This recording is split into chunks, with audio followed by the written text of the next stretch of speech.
Voltamos. Estamos novamente aqui. A gente teve um probleminha aí de conexão, aí tivemos que reiniciar. Tava tudo congelado aqui pra gente, não sei como é que tava aí. Então... Olá, Aline. Chegamos novamente, deu um probleminha, mas a gente retornou. Oi, José. Graças a Deus retornamos.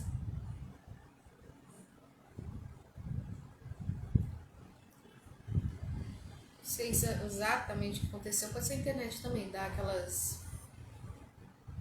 A internet está dando uma variada. Olha lá, pra gente tava normal, então pra todo mundo tava normal. Tá bom. Que é só a gente aqui? É que a gente não conseguiu ouvir vocês. Se a gente tivesse conseguido ouvir vocês, a gente continuaria. É a gente. É. Foi o seu celular. Ó.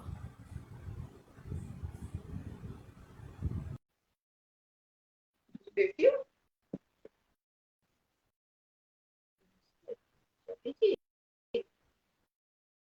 Graça. Pronto, amiga, deu problema aqui. Foi o nosso celular. Eu já estava ouvindo e vendo O vocês. Celso mandou mensagem. Ouvindo e vendo a gente normalmente. Pois é, foi o nosso aparelho celular. Continuar. Travou tudo e a gente... Graça, você está sem som.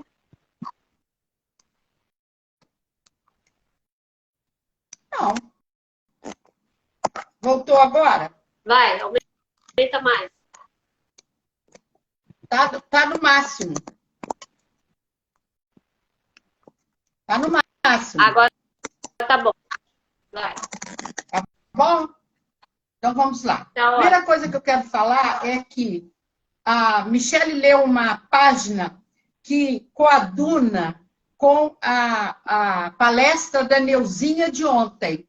Quem não viu, quem não assistiu, assista à palestra que foi feita pela Neuzinha, pela Rede Brasil Espírita, Rádio Brasil Espírita, e também pelo Jeff, o canal do Jeff, porque ele fala ela desenvolve de uma forma muito boa tudo que essa página que a Michele leu fala, porque ela fala sobre o perdão. Então, é só uma dica para quem não assistiu, assiste no final da noitinha aí, que vai ter um sono muito gostoso, porque foi muito bonita a palestra. Quanto ao nosso tema de hoje, do Evangelho segundo o Espiritismo, que fala sobre aquela passagem de Jesus, e eu estou estudando os 4 evangelistas para ver a diferença de uma fala de um para do outro, tempo. Estou dando uma estudada nisso aí para uma hora a gente abordar esse assunto.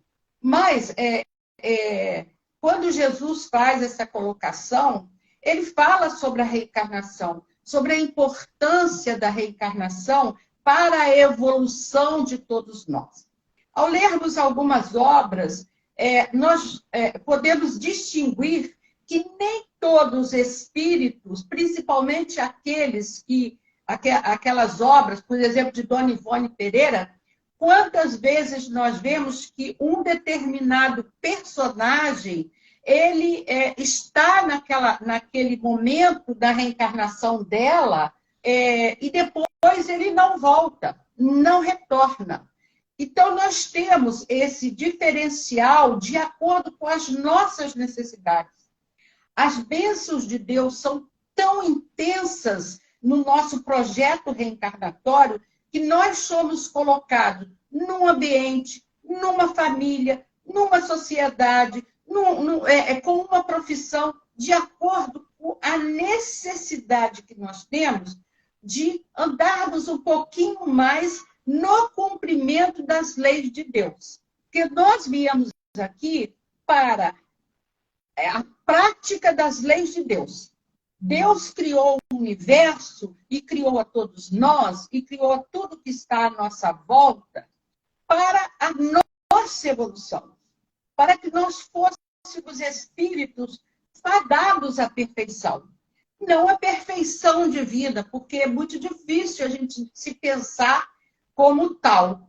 Porém, Jesus nos dá todas as indicações. Sois deuses, podeis fazer o que eu faço e muito mais. Ou seja, basta que vocês estejam com cumprimento daquilo que o Pai quer, não se afastem tanto do roteiro, batam na porta certinha, não fiquem batendo em portas largas. Né? Ele nos traz vários ensinamentos de como nós podemos praticar as leis de Deus e evoluirmos para a paz, para a tranquilidade, para o equilíbrio espiritual. Porque fisicamente nós vamos deixar tudo aqui. Fisicamente não tem como nós acharmos que vamos levar o corpo, né? Que vamos levar a casa, o carro, isso tudo fica aqui. Porém, ele fala claramente que nós iríamos ter outras vidas, que nós iríamos participar nessa evolução, que é incapaz todo mundo de aprender tudo numa encarnação só. Mesmo que eu vivesse 200 anos sobre a face da Terra, alguém que falasse comigo, você sabe tudo sobre física quântica? Eu não sei, não. Não sei nada. Não sei nada. Muito mal eu estudo o Evangelho. Muito mal eu estudo a doutrina espírita. Muito mal eu estudo a pedagogia, a didática. Mas quando eu vejo outras pessoas falando sobre a doutrina espírita, eu fico encantada. Eu vejo quando eu não sei nada. Entendeu? Quando eu vejo um professor doutor que está na ativa, que está fazendo cursos, conversar comigo, ou fazer uma entrevista, eu falo assim, gente, como eu estou desatualizada. Então, a reencarnação serve exatamente para isso, né? Para nós podermos evoluir. E aí a gente fica preocupado em que, será que esse parente que está aqui, esse irmão que eu não me dou bem com ele, faz parte da minha família? Isso aí é minha família. Eu vou ter que conviver com essa criatura da espiritualidade, eu vou ter que voltar com ele. Olha só como nós somos tremendamente egoístas. Quando Kardec coloca esse item no capítulo que fala sobre as reencarnações, é necessário nascer de novo, olha como ele está sendo abençoado pela misericórdia divina ao propor um estudo sobre esse assunto. Porque nós temos na família aqueles que você diz assim, nossa, é sangue do meu sangue, mas esse aí é a alma da minha alma. É uma alma gêmea. Como é que caiu aqui dentro de casa? Porque há tanta harmonia com o que ele pensa e eu penso, há tanta compreensão entre nós que esse é realmente meu familiar. Eu quero, ao desligar-me do corpo físico, encontrar com ele na espiritualidade. Isso demonstra que nós já temos vivenciados muitas reencarnações juntos. E a gente foi lapidando as nossas arestas a ponto de que hoje nós podemos estarmos juntos. Não é? Agora, aquele a quem a gente não tem... O pior de tudo, Catarina, não é nem aquele que a gente... Nossa, que se rosna para ele, nem aquele que é um amor muito grande. O pior é a indiferença. O pior é aquele em que você, sabe? Eu às vezes, fico observando filhos com os pais. Há uns anos atrás, eu visitava sempre o asilo. Então, eu ficava boba de ver algumas pessoas, os idosos lá, que não recebiam a visita de um filho há anos. É triste. As crianças lá lá de Paraíba do Sul, daquele internato das irmãs, que é uma uma coisa maravilhosa para aquelas crianças. Quantas crianças foram deixadas lá e nunca mais os pais voltaram? Então, qual é a relação desses espíritos? Será que eles vão ter que voltar junto? Se a proposta for essa, sim. Porque há todo um planejamento. Na espiritualidade, é uma cópia da nossa... cópia não, nós é que somos cópias imperfeitas do planejamento espiritual. Então, muitas vezes, a gente planeja uma família e, quando você vê, vem, né? Diz que a gente faz planos e Deus sorri dos nossos planos, né? E vem outra pessoa e se agrega àquela família e é muito mais um amor intenso do que, às vezes, um filho geneticamente, biologicamente seu, né? Ou um filho, ou um pai. Eu me lembro de um caso, e eu não vou dizer de onde foi, porque seria assim, todo mundo iria saber como e onde, mas eu me lembro de um caso de um senhor que estava num asilo e que foi uma época em que eu tive essa notícia, ele não recebia a visita da filha. Aí a pessoa que dirigia ligou e falou, olha, seu pai anda falando muito em você, ele não anda bem de saúde, vê se você vem visitar. Essa pessoa morava fora desse local onde existia esse asilo. E aí a pessoa pediu para falar com ele e falou, pai, eu vou aí no sábado, eu vou te visitar no sábado. Eu trabalho muito, para mim só vai dar para mim no sábado. Aí ele ficou naquela alegria muito grande e naquele sábado ela ligou dizendo que ela não poderia vir no sábado, que ela estava trabalhando, que ela viria no domingo. Ele levantava cedo, tomava banho, se arrumava todo, botava roupinha limpa, vinha e sentava onde o ônibus passava. Sentava à porta esperando o ônibus passar e parar ali em frente. E assim foram quase 2 meses, ela prometendo que viria. Um belo dia, quando chegaram no quarto dele, viram que ele não acordava, não levantava, ele estava morto. Então, Então, o que essa pessoa falou comigo? Morreu de paixão. Ele foi ficando triste e perdeu a vontade de viver. Então, existem situações em que nós pensamos assim, será que um espírito reencarnado ali, ele vai fazer parte do nosso amor da espiritualidade? Ele vai fazer parte de uma nova família que nós vamos construir? Nós vamos encontrar com todo mundo? Provavelmente não. Nós vamos encontrar com afetos e desafetos ferrenhos. Aquela coisa morna fica lá, já passou pela gente. Nem amor e nem ódio. Uma convivência fraterna. Mas ele não vai fazer parte, muitas vezes, ele muitas vezes vem naquela família para um aprendizado ou para um ensinamento, mas não necessariamente ele vai reencarnar 200 vezes junto. Então, a gente faz uma extensão da nossa cabeça de que tudo tem que ser de acordo com o que eu penso. Não, se eu tive 20 reencarnações, eu tenho que ter 20 pais. Nem sempre. De repente, eu fui pai, na outra eu fui mãe, na outra eu posso ser filho. Depende de quê? Do projeto evolutivo a qual eu vou ser inserida. Né?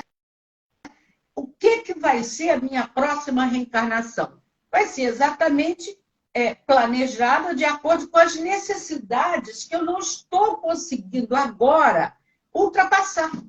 Né? Aquelas provas que eu não estou conseguindo vai fazer parte do planejamento de uma nova reencarnação minha. Mas não necessariamente com o mesmo pai, com a mesma mãe, com o mesmo irmão, com a mesma irmã. Depende. Se eu já quitei com você tudo, vai ficar o quê? Um grande carinho entre nós, mas não necessariamente vamos formar uma nova família. Não é? Você vê Lívia e Públio Lentulus. Olha o amor que liga os dois, que é o Emmanuel, não é? Que vem lá da época lá há 2000 anos atrás, né? O livro há 2000 anos, 50 anos depois, 50 anos depois, Lívia já não aparece mais. Não é?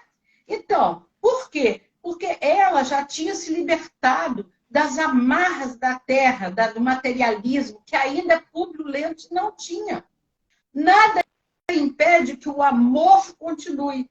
Porém, não há necessidade de reencarnações juntas. Porque ela já tinha um entendimento de que aquilo ali, o que ela precisava? Desencarnar antes para ajudar aquela família. Ela coloca, inclusive, ao trocar de roupa com a escrava, não é só pelo fato de que ela se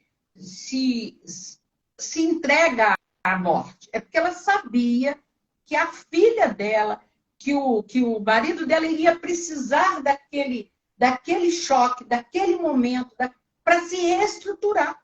Porque ela mesmo já não tinha mais a necessidade de viver maritalmente com ele. Ela já estava liberta dessa situação. Lívia deixou de amar? Não, não deixou. Mas ela já está em outros planos, a qual Emmanuel não conseguiu atingir. Né? Então, ela reencarnou com ele novamente? Não. E aí a gente faz assim, quantas vezes um espírito deve reencarnar?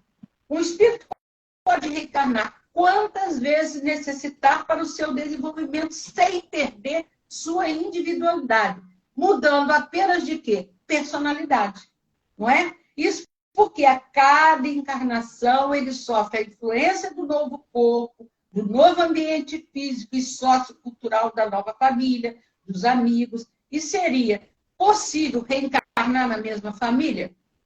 Pode ser. Claro que pode ser. Aí a gente tem aquele coisa, né? Poxa, aquele filho se dá tão bem com o pai e se estressa com a mãe. Né? Ou aquele filho sabe, aquele neto é do seu coração, aquele filho biológico, ele tem tanta afinidade com você, outro adotado tem mais ou menos. Quer dizer, é uma composição familiar de acordo com a sua necessidade e de acordo com o que você precisa para evoluir.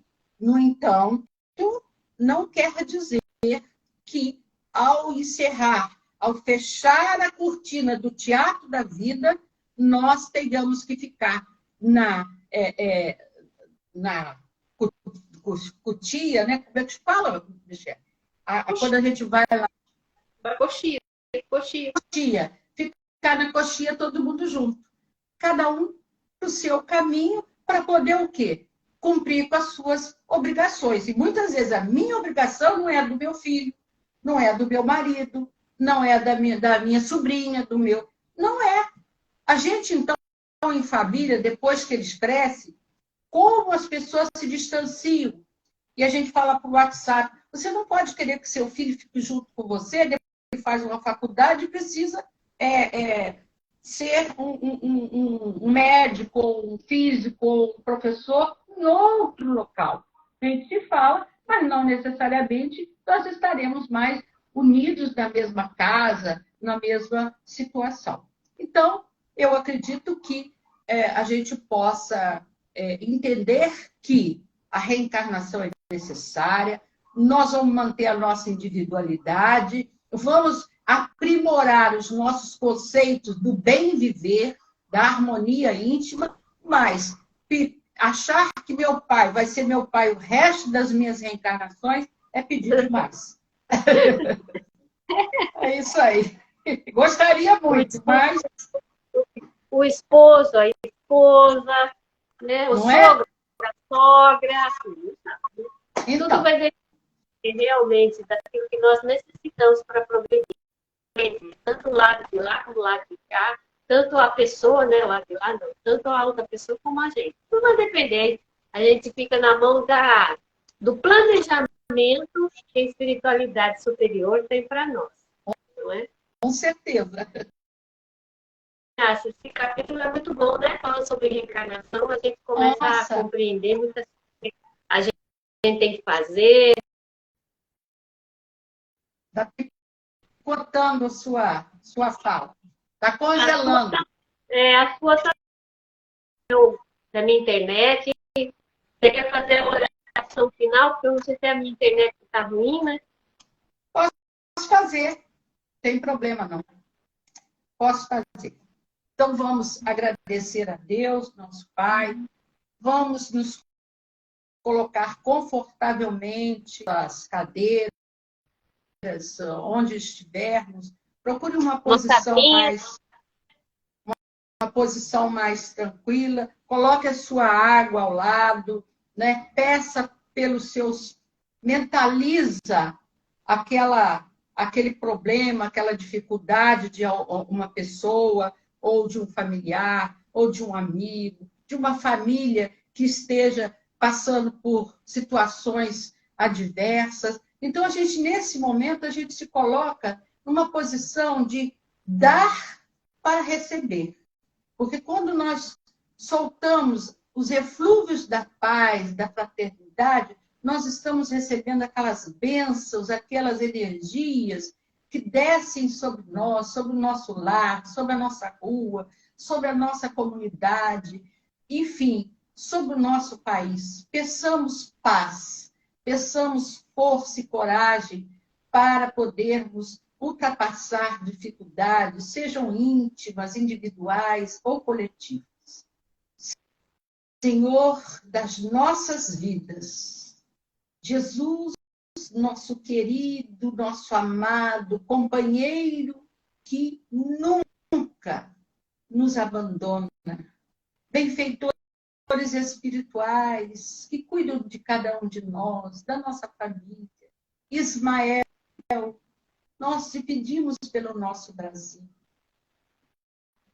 Rogamos neste instante, já agradecidos, porque sabemos que estamos recebendo a visita fraterna desses anjos guardiões, que jorram sobre nós a paz, colocam nas nossas mentes aquelas energias sublimes, revitalizadoras, que hão de nos trazer uma noite pacificada, uma noite de grandes companhias espirituais superiores, que possam nos envolver, mas possam envolver também os nossos filhos, netos, os nossos familiares, estejam longe ou perto, possam receber esses eflúvios divinos pelo nosso Estado, pelo nosso país, pela nossa sociedade.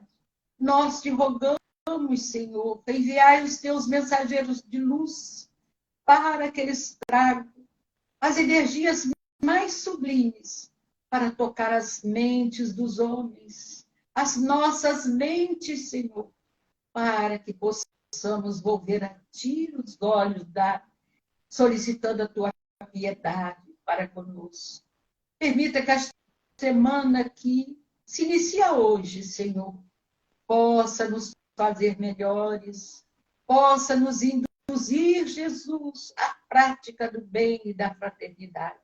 E possamos nos libertar daquelas correntes negativas que ainda nos aprisionam ao materialismo, que nos aprisionam à ambição, à vaidade, ao egoísmo, Senhor. Males tão presentes ainda entre nós. Por isso te rogamos que fique conosco, que ao buscarmos os nossos leitos, possamos descansar os corpos, Senhor, mas que nossos espíritos possam painar essas instâncias de refazimento e ali aurirem as energias renovadoras, capazes de nos tornarem fortalecidos na fé, de nos fazer focar no bem, na prosperidade, no amor, e na fraternidade para com os nossos irmãos. Assim, Senhor, encerramos o nosso culto do Evangelho no lar na noite de hoje, te rogando que fique conosco, hoje, agora e por todos sempre. Que assim seja. Graças a Deus. Graças a Deus. Uma boa noite a todos e até o próximo domingo. Até o próximo domingo, em nome de Jesus. Beijo, fiquem com Deus. Fiquem com A Deus. todos.